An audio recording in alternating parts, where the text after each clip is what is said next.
तो तुम एक मुझे मेरे महादेव के पास जाने से रोकोगे? पता नहीं महादेव ने एक बैल को ही क्यों अपना वाहन चुना, जिसकी हरकतें बिल्कुल एक वानर की तरह है। बस श्रावस, तेरा अहंकार अब बहुत बढ़ चुका है। तू हर बार निर्बलों पर अत्याचार और उनका अपमान करता है। इसलिए मैं तुझे ये श्राप देता हूँ कि तेरे अंदर कारण एक वानर ही बनेगा। रावण, तेरा अहंकार और अत्याचार बढ़ता ही जा रहा है। रावण, तेरे अहंकार को तोड़ने हेतु मैं तेरे स्वर्ग की लंका को भस्म कर दूंगी।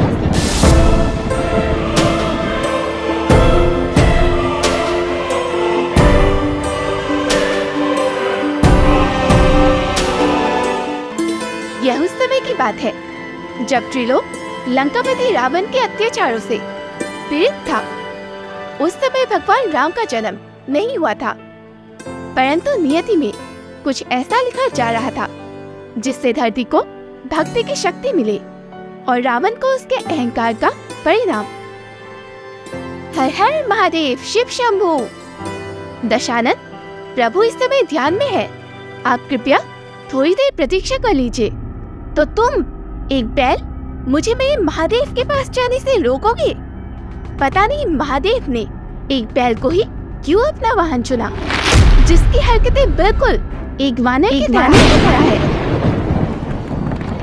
बस श्रावस, तेरा अहंकार अब बहुत बढ़ चुका है। तू हर बार निर्बलों पर अत्याचार और उनका अपमान करता है। इसलिए मैं तुझे ये श्राप देता हूँ कि तेरे अंदर कारण एक वानर ही बनेगा। रावण, तेरा अहंकार और अत्याचार बढ़ता ही जा रहा है। तेरी हिम्मत कैसे हुई मेरे स्वामी और पुत्र नंदी का अपमान करने की? सभी जीव मेरे और महादेव के ही अंश है, इसलिए उनका अपमान अर्थात हमारा अपमान। रावण, तुझे तेरे पापों का परिणाम अवश्य ही प्राप्त होगा। तेरे अहंकार को तोड़ने हेतु मैं तेरे स्वर्ग की लंका को भस्म कर दूंगी। शांत हो जाओ गौरी। परंतु स्वामी, आपके भक्त रावण का अहंकार दिन ब दिन बढ़ता ही जा रहा है।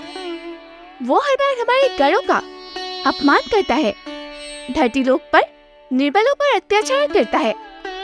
मैं अपने बच्चों की पीड़ा नहीं देख सकती स्वामी। गौरी, रावण का अंत निश्चित है, परंतु अभी नहीं। उसके पापों का खड़ा भरना अभी शेष है। सही समय पर नारायण के अवतार श्री राम के हाथों उसका अंत होगा, क्योंकि उसे ब्रह्मदेव का यह वरदान प्राप्त है कि उसे कोई देवी, देवता, असुर, राक्षस, पशु, गंधर्व, यक्ष या कोई भी नहीं मार सकता।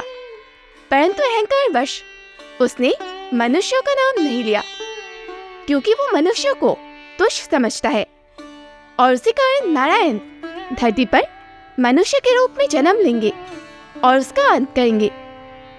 परंतु पुत्र नंदी, तुम्हारे श्राप के पूर्ति हेतु मुझे एक वानर के रूप में धरती पर जन्म लेना होगा।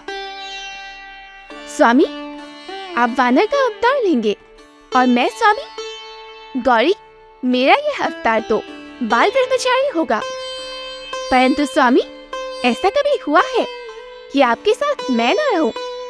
आप ब्रह्मचारी होंगे तो क्या हुआ, मैं सदा ही आपके पूछ में विराजमान रहूंगी और एक दिन मैं रावण की लंका को जला दूंगी। जैसे तुम्हारी इच्छा गौरी।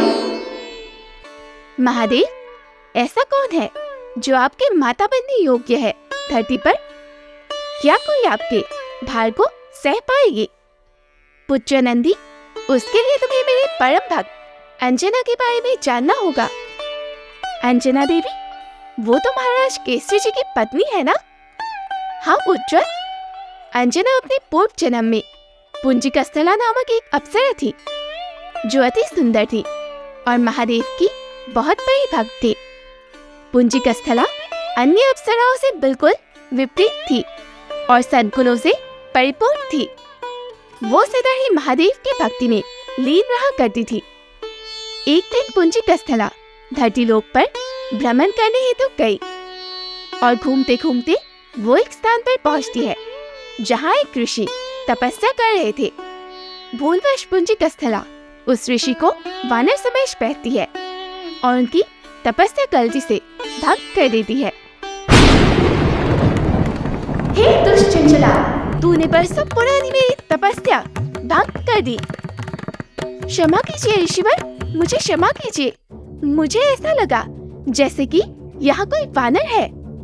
दुष्ट वानर मैं नहीं, वानर तेरे अंदर है। तेरा स्वभाव वानरों की तरह चंचल है, इसलिए मैं तुझे श्राप देता हूँ कि तू धरती लोक पर एक वानर जन्म ले। नहीं ऋषिवर, क्षमा कीजिए, मुझे क्षमा कर दीजिए। मैंने जानबूझकर आपकी तपस्या भंग नहीं की। क्षमा क्षमा। पुत्री, मैं अपना श्राप तो वापस नहीं ले सकता, पर हाँ, इस श्राप को एक वरदान के रूप में जरूर बदल सकता हूँ। तू महादेव की परम भक्त है, इसलिए तू महादेव के अंश को जन्म देगी, जो बहुत ही तेजस्वी, ज्ञानी, बलवान और बुद्धिमान होगा। युगों युगांतर तक वह पूजा जाएगा। जो नारायण के आगामी अवतार उनके बड़े भक्त होंगे और सहयोगी होंगे। और हाँ, एक वानरी होते हुए भी तेरा रूप उतना ही सुंदर रहेगा जितना कि अभी अप्सरा के रूप में। और फिर पुंजिकस्थला का जन्म पृथ्वी लोक पर अंजना के रूप में होता है। और फिर देवी अंजना को महाराज केसरी से प्रेम होता है और उनका विवाह होता है। पर दुर्भाग्यवश अंजना और केसरी संतान सुख से वंचित थे, जिस कारण दोनों बहुत ही दुखी थे। हमें आपकी समस्या पता है, पर आप लोग चिंतित न हो, आप दोनों को संतान सुख अवश्य ही मिलेगा। देवी अंजना, आपको महादेव की तपस्या कर उन्हें प्रसन्न करना होगा। आपका एक तेजस्वी पुत्र होगा।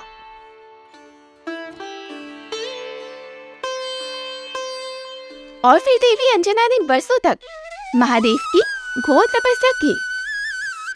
ओम नमः शिवाय।